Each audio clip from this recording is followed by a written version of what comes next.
Information, mesdames, messieurs. Bonjour, bonsoir, internautes. Ce pour quoi abonner, abonner. Ce pour quoi partager, quittez un partage, quittez un commentaire, quittez un like dans le commentaire. J'en ai regardé sur l'écran là sans petit temps. Semblerait-il, bagay yo prend l'autre ligne. Président, pays la Russie, Vladimir Poutine, dans une déclaration qui est capable de choquer le monde et une grande partie, spécialement en Europe. Vladimir Poutine déclaré dans une conférence de presse, président Wisla lui déclaré, il n'a pas gagné intention faire la guerre avec l'Europe. Et si l'Europe là choisit faire la guerre avec lui et commencer, yo même yo pourrait. Et dans la déclaration ça, permettez-moi de faire lecture Vladimir Poutine. Vladimir Poutine, le président de la Russie, déclaré hier, n'avoir pas l'intention de faire la guerre avec l'Europe. Si l'Europe le souhaite et commencer, nous sommes prêts dès maintenant. Y a-t-il précisé? Or, dans votre ouvrage, vous rappelez que la Russie pourrait ne pas nécessairement envahir l'Europe car elle préfère le contourner de la lutte armée. C'était la déclaration dans un ouvrage titulé pour compléter la déclaration du président russe Vladimir Poutine. Mesdames, messieurs, amis internautes, il s'agit d'une théorie. La théorisation née dans l'armée russe au début des années 90, dont les idées ont été progressivement reflétées dans les doctrines au sort de la guerre froide. Des officiers russes font deux constats. Premièrement, les moyens non militaires sont devenus si puissants à la fin du XXe siècle qu'ils sont capables d'atteindre les objectifs et des politiques étrangères, les États. Deuxièmement, la lutte armée directe de la confrontation interétatique est devenue secondaire,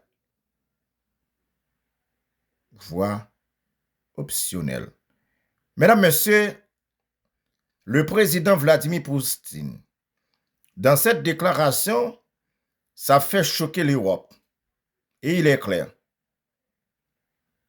Je n'ai pas l'intention de faire la guerre avec l'Europe. Mais s'il le souhaite et il commence, nous sommes prêts, a-t-il déclaré le président russe Vladimir Poutine, le président tout-puissant. Il ressort des 30 ans de théorisation du contournement de la lutte armée. Deux voies pour faire la guerre.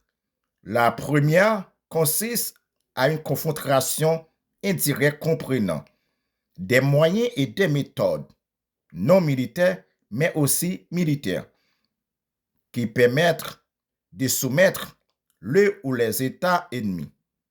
Cette voie est privilégiée et permettre parallèlement, selon la nature des cibles et le contexte, de préparer le terrain pendant nos voies, voire des années, à une éventuelle opération armée directe, non pas massive et longue, mais au contraire, bref et limite. Et limiter la théorisation du contournement de la lutte armée. N'invente donc pas ceci, mais réintégrer son rôle.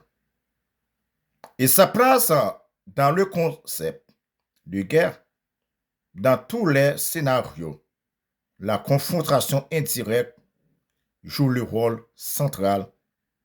C'est cela le contournement de la lutte armée. Mesdames, Messieurs, internautes, comme vous le savez, le président russe Vladimir Poutine, depuis des années, il est le président le plus puissant au monde. Il est le plus puissant dans sa position. Il est le président le plus reconnu dans ce moment et en ce moment. Je l'ai bien dit, dans ce moment et en ce moment. Le pourquoi? Depuis après l'attaque sur l'Ukraine, le monde voyait le président dans une autre page d'histoire. Tout le monde le voyait, le support de la communauté internationale, le support des pays de l'Europe, le support des pays qui sont et qui sont et qui sont encore là pour supporter et aider l'Ukraine. Malheureusement, ça ne font pas paix avec le président russe Vladimir Poutine. Le président Vladimir Poutine et son pays est l'unique président que, malgré les sanctions, les mesures prises par les autorités américaines, ça ne fait chaud ni fait froid avec la Russie en soi. Le président russe Vladimir Poutine, il est clair, et il savait la bataille contre l'Ukraine, on va dire que la guerre contre l'Ukraine, ce n'est pas une chose à faire, mais c'est juste pour éviter les menaces et les enjeux laissés donner par pays l'Ukraine qui sont, qui est, et les autres pays qui sont voisins de la Russie et qui donnent l'accès à d'autres pays ennemis pour avoir une base militaire. Le président Vladimir Poutine, il voyait encore la majorité des pays de l'Europe veulent encore l'attaquer. Lui et personnellement, c'est pourquoi lui, il a fait une telle déclaration. Dans cette déclaration, il ne voulait pas faire la guerre avec l'Europe, mais si l'Europe le souhaite et commence, il est prêt, y a-t-il déclaré Vladimir Poutine. Alors tout le monde le sait, Vladimir Poutine, là, avec ses alliés, et il sait vraiment, il est capable de faire la course. Il est capable de faire des choses.